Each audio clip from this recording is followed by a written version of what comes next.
My aunt told the family I brainwashed Grandpa out of his $2.2 million fortune until his nurse testified I was the only one who visited in 5 years. The accusations started the day after the will reading. My phone exploded with texts from cousins I hadn't heard from since high school. Uncle Pete called me a manipulative snake. Aunt Diane posted on Facebook about elder abuse and tagged half the family. My mom, caught between her brother and her daughter, kept saying we needed to talk this out like adults. But here's what they didn't know. For 5 years, I visited Grandpa every single Tuesday and Thursday at the nursing home. I'd bring his favorite butter cookies from the Polish bakery across town. We'd watch Jeopardy and he'd yell answers at the screen, getting maybe 30% right but feeling like a genius. When his roommate died, I sat with him through the night because he was terrified of being alone. When he got pneumonia, I was the one holding his hand at 3 a.m. while he struggled to breathe. The rest of the family? They had excuses. Always excuses. Aunt Diane lived 20 minutes away but was too busy with her book club and yoga classes. Uncle Pete claimed work kept him tied up, though his Facebook showed plenty of golf outings. My cousins were pursuing their dreams in other cities, as if Grandpa's loneliness should wait for their convenience. They sent cards on his birthday, called on Christmas maybe.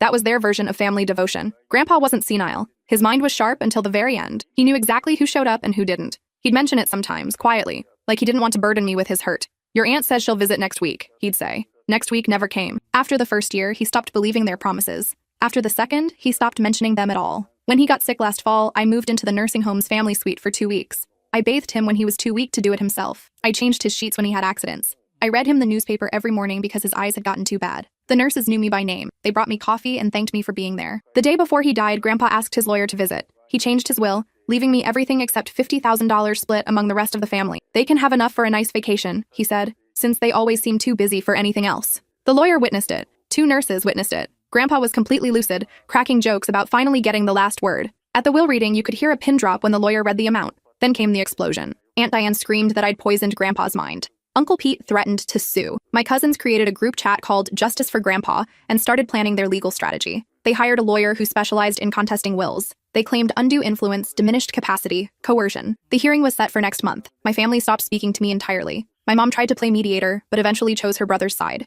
Family is family, she said, as if I'd forgotten that during those 5 years of Tuesdays and Thursdays. Yesterday, I got a call from Grandpa's primary nurse, the one who'd been with him for the entire 5 years. She'd received a subpoena to testify. I'm going to tell them the truth, she said, about who was there and who wasn't. About the Valentine's Day your aunt promised to visit and didn't show. About the birthday your uncle forgot completely. About all of it. Then she said something that made my blood run cold. There's something else you should know. Something I found in your grandfather's medical files from his last month. Something that changes everything about this case. I couldn't fit what happens next in this short video. Watch the rest down below. What did you find? I managed to ask, my hands shaking so badly I had to sit down. Nurse Patricia, I'd known her name for years, had brought her homemade cookies every Christmas, took a deep breath on the other end of the line. Your grandfather kept a journal. The social worker had been encouraging him to write down his thoughts as a way to process his feelings about aging and mortality. But it became something else entirely. What do you mean? He documented everything. Every visit, every phone call, every broken promise. He wrote down the dates, the times, what was said. He kept track of every birthday card that came late or not at all. Every Christmas call that lasted less than 5 minutes. And he wrote about you. About how you were the only one who showed up. My throat tightened. Why didn't anyone tell me about this? Because we only found it last week when we were clearing out his belongings from storage. Your aunt actually requested his personal effects be sent to her. She wanted to go through them before you could, claimed she was looking for family heirlooms. Patricia's voice dropped lower. But the journal was still in our medical records room. He'd asked us to keep it there, said it was important documentation. He told me specifically about 2 months before he passed, that if anyone ever questioned his decisions, this journal would tell the truth. I felt my heart pounding. Can I see it? I've already sent copies to your lawyer and to the judge handling the case. But I wanted you to know what's in it before the hearing. Some of it is going to be hard to read. That was an understatement. The journal arrived at my apartment 2 days later in a manila envelope marked confidential. I sat at my kitchen table with a cup of coffee that went cold as I read. Grandpa's handwriting was shaky but legible, deteriorating slightly over the months, but always clear enough to understand. The first entry was from 5 years ago, right after he'd moved into the nursing home. June 3rd, first day in this place. Diane promised she'd visit tomorrow to help me settle in. Pete said he'd come by this weekend with the grandkids. We'll see. June 4th, Diane didn't come. Said something came up. June 8th, Pete didn't show. Called to say the kids had soccer. June 10th, my granddaughter came today, brought me cookies from that Polish bakery I love, the one on Milwaukee Avenue. I didn't even know she remembered. We watched Jeopardy. She didn't seem to mind that I got most of the answers wrong. She just laughed and said I was giving Alex Trebek a run for his money. It was the first time I've laughed since moving here. I had to stop reading. My vision was blurring. The entries continued, month after month. Grandpa documented every visit I made, every detail. The time I brought him a heated blanket because he said his room was always cold. The afternoon I spent rearranging his furniture because he couldn't see the TV properly from his bed. The day I sat with him for 6 hours during a snowstorm because his roommate's family couldn't make it and he didn't want the man to be alone. And he documented every absence from everyone else. July 15th, my birthday, I'm 81 today. Diane called at 11 p.m., said she forgot, and hoped I had a good day. Pete sent a card that arrived 3 days late. My granddaughter took the day off work and brought a small cake. We ate it together and she told me stories about her job. She made me feel like I mattered. October 3rd. Diane was supposed to visit today. She's rescheduled 4 times now. I don't think she's coming. October 4th. She didn't come. November 28th. Thanksgiving. The nursing home had a family dinner. Diane and Pete both said they were too busy with their own celebrations. My granddaughter came and brought homemade stuffing because she knows it's my favorite.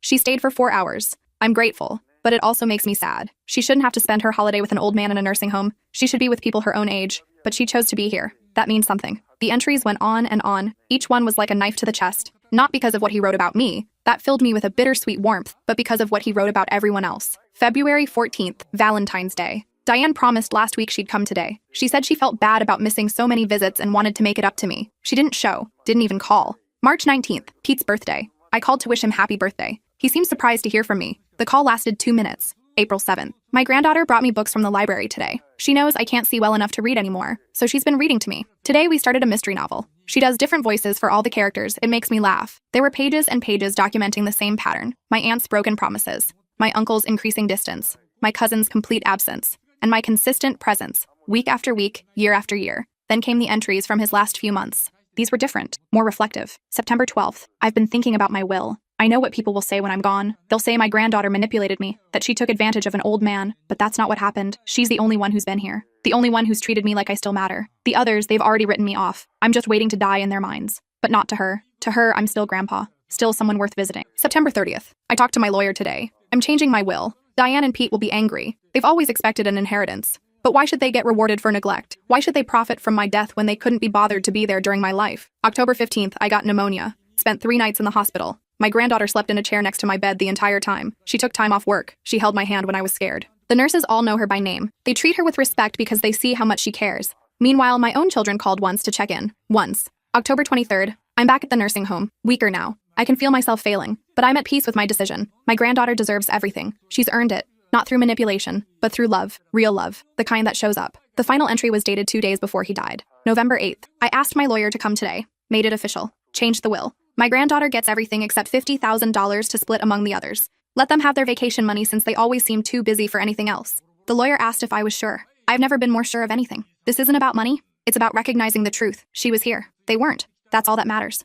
If they contest this, I want them to know. I was completely clear-headed when I made this decision. I knew exactly what I was doing, and I'd do it again. I closed the journal and sat in silence for a long time. This wasn't just documentation. This was evidence. Irrefutable evidence that Grandpa had been mentally sound, that his decision had been thought out over months, that there had been no manipulation or coercion. Just facts, just the truth. I called my lawyer immediately. Did you get the journal? I asked. I did, and so did opposing counsel. I suspect they're panicking right about now. What happens next? Well, they can still proceed with the hearing, but this journal destroys their entire case. They claimed your grandfather was coerced or mentally incompetent. This proves he was neither. He documented his own reasoning over a 5-year period. No judge is going to overturn a will with this kind of evidence. So we won? We won. But I'd recommend still going to the hearing. Let the judge read the entries aloud. Let your family hear them in public. They need to face what they've done. The hearing was scheduled for November 15th. I arrived early, dressed in the black suit I'd worn to Grandpa's funeral. My lawyer met me outside the courthouse. They're going to try to settle, she said. Probably offer you more of the inheritance if you'll just drop the case and avoid the public hearing. No deal, I said. Grandpa wanted the truth to come out.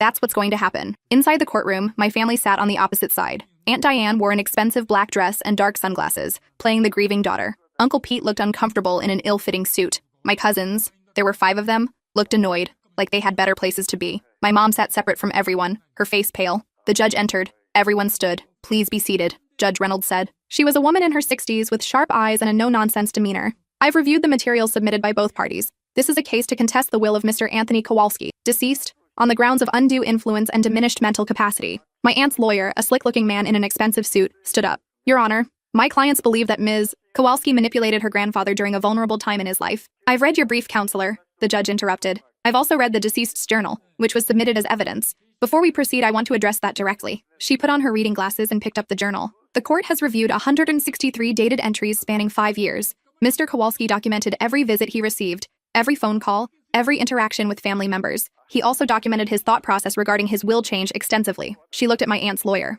Your clients claim Mr. Kowalski lacked mental capacity, yet his journal entries are clear, detailed, and demonstrate consistent reasoning over an extended period. He documented dates, times, and events with remarkable accuracy. My aunt's lawyer shuffled his papers. Your Honor, we believe the defendant may have influenced the contents of that journal. Are you suggesting she forged 163 entries in her grandfather's handwriting? The judge's voice was ice. Or that she somehow coerced him to write specific things over a 5-year period without any of the staff at the nursing home noticing? No, Your Honor, but I also have testimony from the nursing home staff. She picked up another document. 3 nurses, 2 social workers, and the facility director all confirmed that Ms. Kowalski visited regularly, that she was the primary family contact, and that Mr. Kowalski was mentally competent until his final day. They also confirmed that the other family members rarely visited. The judge looked directly at my aunt. Mrs. Thompson, according to the visitor logs and staff statements, you visited your father 4 times in 5 years. Is that correct? My aunt's face flushed. I was dealing with my own health issues. That's not what I asked. Did you visit 4 times in 5 years? The logs might not show every visit. They're electronic logs. They track every person who signs in. The judge's voice was sharp. 4 visits. The last one was 8 months before your father died. Meanwhile, your niece visited 520 times over the same period. That's an average of twice a week for 5 years straight. The courtroom was silent. I could feel my aunt's fury radiating from across the room. The judge continued. Mr. Fletcher, you visited 3 times in 5 years. The last visit was on your father's 85th birthday, where you stayed for approximately 20 minutes before leaving for a golf tournament. My uncle's face went pale. I don't recall. It's in your father's journal. He wrote, Pete came for my birthday, left after 20 minutes, said he had a tea time he couldn't miss. At least he came, I suppose. That's something. The judge read the entry with devastating precision. My uncle looked like he wanted to disappear. As for the grandchildren, she gestured to my cousins, the records show a combined total of 6 visits from all 5 of you over 5 years. 3 of those were for Christmas. 1 was for your grandfather's 84th birthday. The other 2 were when you needed him to co-sign loans. My cousin Trevor, oldest son of Uncle Pete, stood up angrily. This is ridiculous. We had our own lives, our own families. Sit down, the judge said coldly. Your grandfather also had a life. He was a widower living in a nursing home and he needed his family. You all made choices about where to invest your time and energy. He simply made a choice about where to invest his money. She closed the journal. I'm going to read a few more entries because I think this family needs to hear them. Mr. Kowalski wrote these in his final month. The judge began reading, and with each entry, I watched my family members sink lower in their seats. October 28th. I haven't heard from Trevor in 6 months. I called him today. He said he'd call back. He didn't. October 30th. Diane promised she'd come visit this week. She's promised that 23 times now over the past 5 years. I've stopped believing her. November 1st. I told Pete I was scared about dying. He said everyone feels that way and changed the subject. My granddaughter, when I told her the same thing, held my hand and talked with me about it for 2 hours. We talked about my wife, about my life, about what I hoped came next. She listened. Really listened. That's all I wanted. My aunt was crying now, mascara running down her face. But I felt no sympathy. These were tears of embarrassment, not remorse. The judge set down the journal. I want to be very clear. Mr. Kowalski's will is not being overturned. He was of sound mind, his wishes were clear, and he documented his reasoning extensively. This case is dismissed. My aunt's lawyer started to speak. Your Honor, if we could just— This case is dismissed, the judge repeated firmly. And I'm awarding costs to the defendant. Your clients will pay Ms. Kowalski's legal fees for having to defend against this baseless challenge. She looked at my family one final time. Mr. Kowalski left you each approximately $8,300 from the $50,000 he set aside. That's more than you deserved, based on your actions.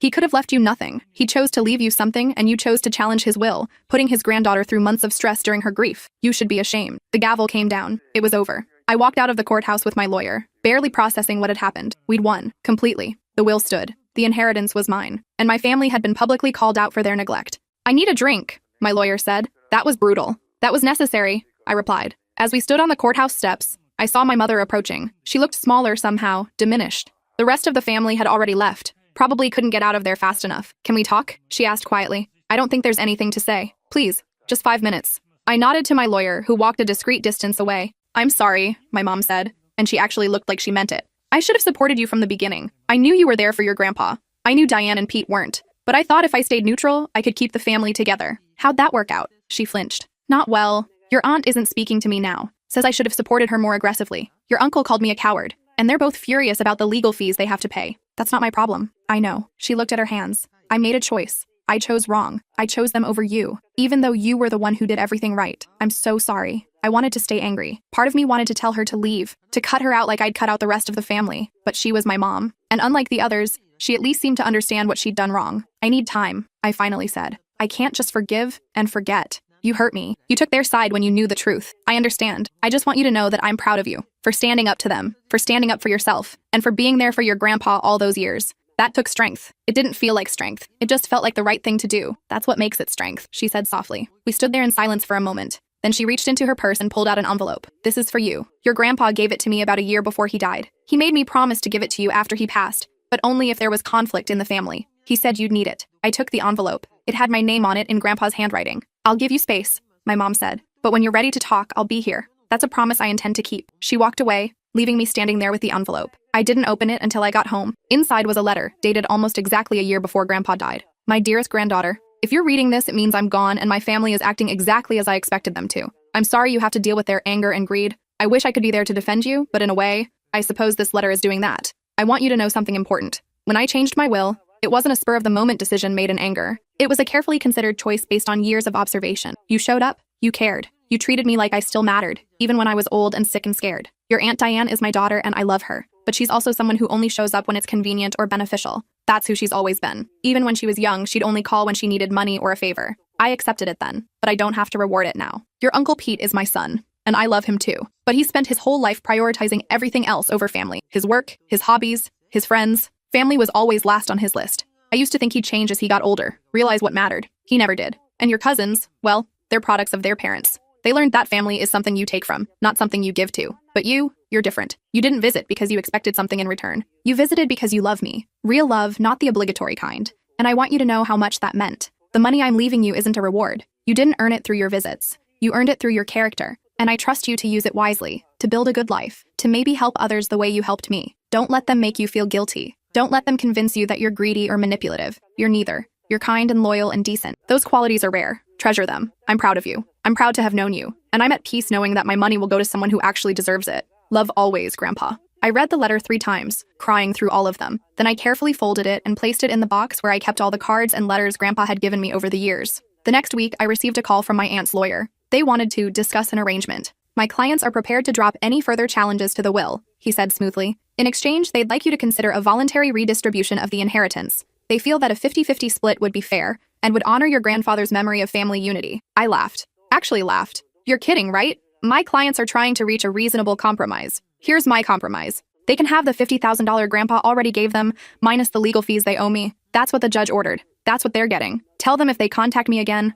I'll file a harassment complaint. I hung up. They tried twice more. Once through my uncle directly, who called and left a rambling voicemail about family forgiveness and Christian values. Once through my cousin Trevor, who sent a long email explaining how they'd all been misunderstood and how Grandpa would have wanted us to be united in his memory. I blocked their numbers, deleted the emails. They weren't going to guilt me into giving up what Grandpa had wanted me to have. The inheritance cleared 3 weeks later. $15 million minus legal fees and taxes. Still a staggering amount. I didn't blow it on anything extravagant. I didn't take a vacation or buy a sports car or do any of the things people probably expected. Instead, I paid off my student loan, put a down payment on a small house, set up a trust fund for my future kids' education, and donated $100,000 to the nursing home where Grandpa had lived, specifically for their activities program. We'd like to name the recreation room after him, the director said when I made the donation. If that's okay with you, he'd like that. He loved the recreation room. That's where we watched Jeopardy. They put up a plaque, the Anthony Kowalski Recreation Room, in memory of a beloved resident. I attended the dedication ceremony. The nursing home staff was there. Several residents who'd known Grandpa came. Nurse Patricia gave a speech about what a kind man he'd been, how he'd always had a joke ready, how he'd been unfailingly polite even on his worst days.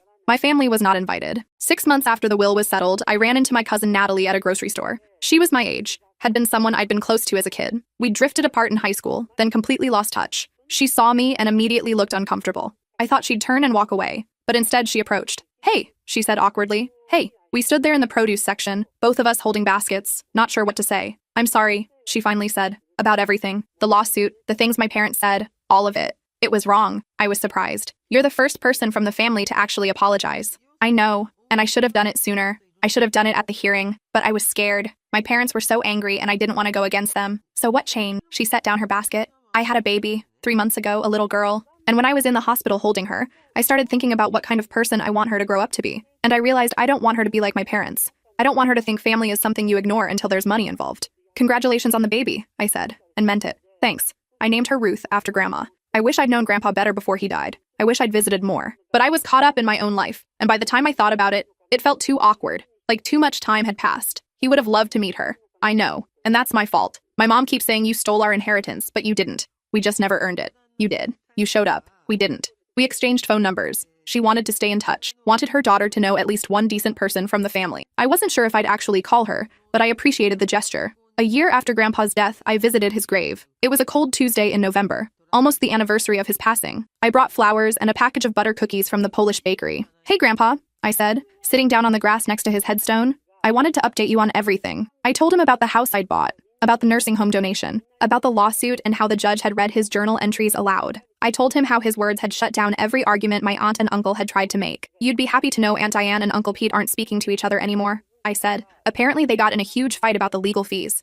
Each one thought the other should pay more. Their lawyer ended up having to split it between them, and neither one is happy about it. I told him about running into Natalie, about her baby. She seems different now, more aware of what matters. Maybe having a kid does that to people. I told him about my mom, how we'd started talking again, slowly, carefully. We weren't back to where we'd been before, but we were working on it. I'm using the money wisely, I promised. Just like you asked, not wasting it, not flaunting it, just building a good life, a stable life, the kind of life you would have wanted for me. I sat there for a while longer, just feeling close to him. The wind rustled the leaves on the nearby trees. A few other people were visiting graves across the cemetery, but it was mostly quiet. I miss you, I finally said. I miss our Tuesday and Thursday visits. I miss watching Jeopardy with you. I miss bringing you cookies and hearing you complain about the nursing home food. I miss all of it. I placed the butter cookies by his headstone, knowing they'd probably get eaten by squirrels or birds. But it felt right. Thank you for trusting me. Thank you for believing in me. Thank you for leaving me something more valuable than money. You left me the validation that what I did mattered, that showing up matters. That love is measured in time, not words. I stood up, brushed the grass off my jeans. I'll be back next Tuesday, and the Tuesday after that, just like always. As I walked back to my car, I felt a sense of peace. The lawsuit was over. The inheritance was settled. My family had shown their true colors, and I'd stood my ground. Grandpa's final wishes had been honored. 2 years later, I met someone. His name was David, and he worked as a physical therapist. We met at a coffee shop when we both reached for the last blueberry muffin. He insisted I take it. I insisted he take it. We ended up splitting it and talking for 3 hours. On our third date, I told him about Grandpa, about the inheritance, about the lawsuit. I wanted him to know the whole story before things got serious. My family thinks I'm a greedy manipulator who conned an old man out of his money, I said. If that's going to be a problem, is that what happened? He asked. No. I visited him twice a week for 5 years. I was there for him when no one else was. He left me his money because I actually cared about him. Then that's all I need to know. Your family's wrong. And honestly, the fact that you showed up for your grandpa like that says everything I need to know about your character. We got married a year later. Small ceremony, just close friends and a few relatives. My mom came. Natalie came with her now toddler daughter. My aunt, uncle, and other cousins were not invited. Aunt Diane sent a card anyway. It said, "Congratulations on your wedding. We hope you'll reconsider your stance on the inheritance. Families should stick together." I threw the card away without responding. On our honeymoon, David and I visited Poland, the country where Grandpa's parents had immigrated from. We went to the small village where his family had originated, saw the church where his parents had been married before coming to America. We brought back photos and a small folk art piece to hang in our home. I wish he could have seen this, I said. He talked about Poland sometimes, about wanting to visit his family's homeland. He'd be happy you're doing it for him, David said. When we returned home, I was pregnant. We found out a week after getting back. It's a boy, the doctor said at the ultrasound. David looked at me. Do you know what you want to name him? I did. Anthony, after my grandpa. Our son was born the following spring, Anthony David. He had dark hair and bright eyes and the most perfect tiny hands. I took him to visit Grandpa's grave when he was 3 weeks old. Hey, Grandpa, I said, holding the baby close. I want you to meet someone. This is Anthony, your great-grandson. I named him after you because you were one of the best men I ever knew. I hope he grows up to be like you, kind, sharp, and able to tell the truth even when it's hard. The baby made a small sound, like he was agreeing. I'm going to tell him about you, about our Tuesday and Thursday visits, about butter cookies and Jeopardy, about how you taught me that family isn't just about blood, it's about showing up. He's going to know his great-grandpa, even if they never got to meet. As I stood there with my son, I realized that Grandpa's legacy wasn't just the money. It was the lesson he'd taught me about what matters, about being present, about choosing people who choose you, about standing up for what's right, even when it's hard. The money had changed my life in practical ways. Paid for a house, provided security, helped me build a stable foundation. But the real inheritance was the knowledge that I'd done right by someone I loved, that I'd shown up when it mattered, that I hadn't let him die alone and forgotten. 3 years after Grandpa's death, Uncle Pete had a stroke. It was serious. He was in the hospital for 2 weeks, then transferred to a rehab facility. My mom called to tell me. He's asking for you, she said. Why? I don't know. He just keeps saying your name. I didn't go right away. I needed time to think about it. Part of me wanted to refuse, to let him experience what Grandpa had experienced, watching the clock, hoping someone would show up, dealing with the disappointment when they didn't. But I wasn't him. I wasn't someone who could ignore family members when they were sick, even if they'd done it to others, even if they'd called me terrible names and tried to take away what Grandpa had left me. I went to visit on a Tuesday afternoon, full circle, I suppose. Uncle Pete looked smaller in the hospital bed, older. His face drooped slightly on one side from the stroke. He could talk, but his words were slurred. You came, he said when he saw me. I came. He was quiet for a moment, struggling to form words. I'm sorry. For what specifically? For all of it. The lawsuit. The things I said. For not being there for Dad. He took a shaky breath. I didn't realize until I ended up here how lonely it must have been for him. How much it must have hurt. I sat down in the chair next to his bed. The same kind of chair I'd sat in next to Grandpa's bed all those years. He wrote about you in his journal, I said. About how he'd call you and you'd say you'd call back but never would. About the birthday visit where you stayed 20 minutes before leaving for golf. He loved you. He just wished you'd loved him enough to show up. Uncle Pete's eyes filled with tears. I thought I had more time. I thought I'd visit more later when work slowed down, when the kids were older, when things were less busy. But things never got less busy. And then he was gone. Why did you support the lawsuit? If you felt so guilty, why try to take away what he left me? He looked ashamed. Diane convinced me. She said you'd manipulated him, that we were being cheated. And I think part of me wanted to believe that because it was easier than admitting the truth, that I'd failed my father. We sat in silence for a few minutes. Are you going to stay? He finally asked. Or are you just here to tell me I'm getting what I deserve? I'm going to stay for a little while. Not because you deserve it, but because this is who I am, someone who shows up. I visited Uncle Pete 3 more times during his recovery, not out of obligation or forgiveness, but because I refused to become what he and Aunt Diane had been. I refused to let their behavior change who I was, but I didn't forget. And I didn't pretend everything was fine. When he was released from rehab and asked if we could put everything behind us, I was honest with him. I'm glad you're recovering, but no, we can't just put it behind us. You tried to take away what Grandpa wanted me to have. You called me a manipulative snake. You made my grief harder by dragging me through a lawsuit. Those aren't things I can just forget. I said I was sorry, and I'm saying sorry isn't enough. You're sorry now because you had a health scare, and it made you realize some things. But where was that realization when Grandpa was alive and lonely? Where was it when you were posting on social media about family values while never visiting your father? He didn't have an answer for that. If you want to rebuild some kind of relationship with me, I said, it's going to take time and effort, real effort, not just words, but I'm not holding my breath. I left his house that day and felt no guilt. I'd done more than he deserved. The rest was up to him. Aunt Diane never apologized. She doubled down instead. She started a blog about elder abuse and grandchildren who manipulate for money. She didn't use my name directly, but anyone who knew the situation would know who she was talking about. I ignored it for 6 months. Then Natalie called me. My mom's gotten out of control, she said. The blog is getting attention. She's doing podcast interviews. She's positioned herself as some kind of advocate for elderly people, using Grandpa's story but twisting it to make you look like the villain. It's wrong. What do you think I should do about it? I think you should tell your side, publicly. The truth needs to get out there. I thought about it for a week. Part of me wanted to stay private, to keep our family drama within the family. But another part of me realized that Aunt Diane was profiting from lies. She was using Grandpa's memory to build a platform and make money from sponsored content on her blog. That I couldn't ignore. I wrote a detailed post on Medium titled, The Truth About Elder Abuse and Inheritance, A Granddaughter's Perspective. I didn't name my aunt directly, but I shared the timeline, the visitor logs, excerpts from Grandpa's journal, with his lawyer's permission, the judge's ruling, all of it. The post went viral. Within a week, it had over 2 million views and thousands of comments. People shared their own stories of being the only family member who showed up, of dealing with relatives who ignored aging parents until there was money on the line. A journalist reached out and asked to interview me. The article ran in a major newspaper with the headline, Inheritance Battle Reveals Uncomfortable Truth About Elder Care in America. Aunt Diane's blog suddenly looked very different in context. People started leaving comments on her posts, calling her out for the hypocrisy. Her sponsorships dried up. She shut down the blog 2 months later. She sent me one email after that. All it said was, I hope you're happy now. I didn't respond. But yes, I was happy. Not because I'd hurt her, but because the truth was out there. Grandpa's story was told correctly. His choice was validated publicly, not just in a courtroom. 5 years after Grandpa's death, my son Anthony started asking questions about his namesake. Tell me about great-grandpa, he'd say at bedtime. And I would. I'd tell him about butter cookies and Jeopardy. About a man who loved crossword puzzles and bad jokes. About someone who knew the difference between family who showed up and family who made excuses. Did everyone love him? Anthony asked one night. Not enough people showed him they did, I said honestly. Some people said they loved him but didn't act like it. Love is an action, not just a feeling. You have to show people you care. Like how you visit him at the cemetery? Exactly like that. Anthony thought about this. When I'm big, can I visit him with you? Of course. We'll bring cookies. Even though he can't eat them? Even though he can't eat them. It's about remembering him, honoring him, showing that he mattered. He mattered to you. He mattered to me very much. My son learned the lesson Grandpa had taught me, that showing up matters, that consistency matters, that real love is measured in presence, not promises. 10 years after the will reading, I got a call from my mom. She was crying. Diane had a heart attack, she said. She's in ICU. It doesn't look good. I felt a complicated mix of emotions, anger, pity, sadness. Aunt Diane had spent the last decade being bitter and hateful, and now she was dying. Part of me thought she was getting what she deserved. Part of me just felt sad for the waste of it all.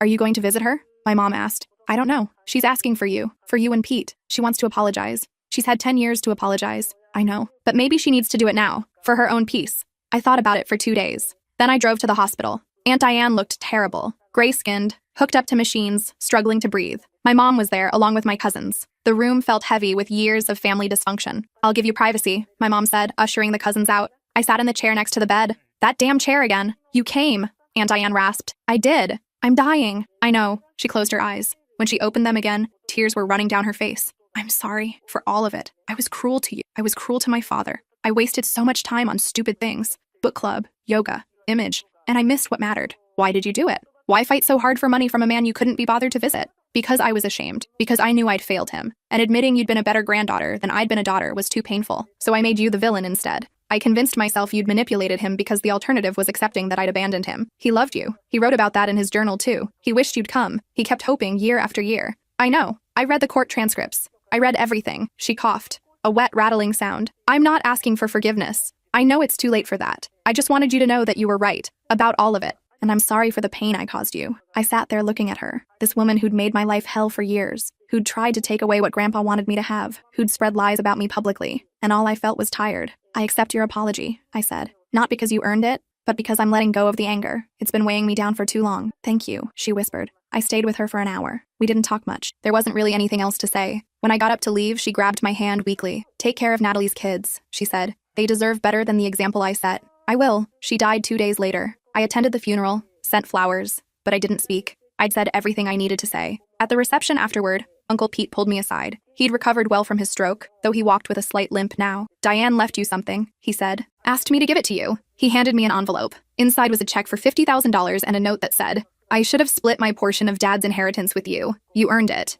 This doesn't make up for what I did, but it's what I can give. Diane. I looked at the check for a long time. Then I donated it to an elder care advocacy organization in Grandpa's name. Now, 15 years after Grandpa's death, I have 3 children. Anthony is 12. His sister Julia is 8. His brother Thomas is 5. We visit Grandpa's grave as a family every few months. The kids bring drawings and flowers. They've heard all the stories. They know about the butter cookies and Jeopardy. They know about Tuesday and Thursday visits. They know about the lawsuit and the journal and why their great-grandpa left me his money. Great-grandpa sounds cool, Julia said once. He was. He was very cool. I wish I could have met him. Me too, sweetheart, me too. The inheritance money is mostly in trust funds for the kids now. College funds, investment accounts, a safety net for their futures. The house is paid off. We live comfortably, but not extravagantly. David and I both work. Me as a social worker now, specializing in elder care advocacy. Him still in physical therapy. People sometimes ask if I feel guilty about the inheritance. If I ever doubted whether I deserved it. I don't. Not anymore. Because I understand now what Grandpa was really leaving me. Yes, it was money. But more than that, it was validation. It was proof that showing up matters.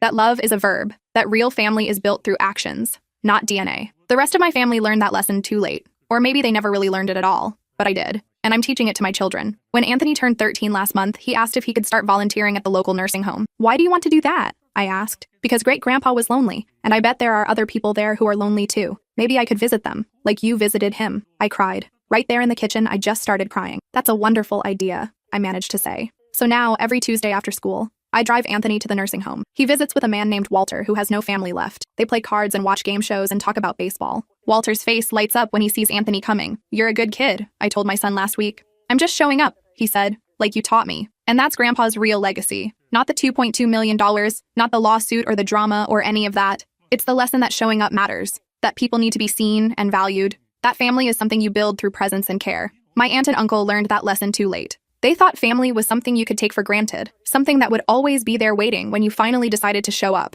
They were wrong. And Grandpa made sure they knew it. His will wasn't about punishing them. It was about honoring the truth, about saying out loud what everyone knew but no one wanted to admit. I was there. They weren't. That mattered. It still matters. Every Tuesday when I drop Anthony off at the nursing home, I think about Grandpa. About those 5 years of visits. About butter cookies and Jeopardy and holding his hand at 3 a.m. when he was scared. I wouldn't trade those moments for anything. Not for all the money in the world. Because those moments were real. They were love in its truest form. And no one can take that away from me. Not my aunt with her blog. Not my uncle with his excuses. Not my cousins with their lawsuit. They can contest the will all they want. The judge already settled that. But they can't contest the truth. I was there. I showed up. I loved him when he needed it most. And he loved me back by making sure I'd be okay after he was gone. That's family. Real family. Everything else is just noise.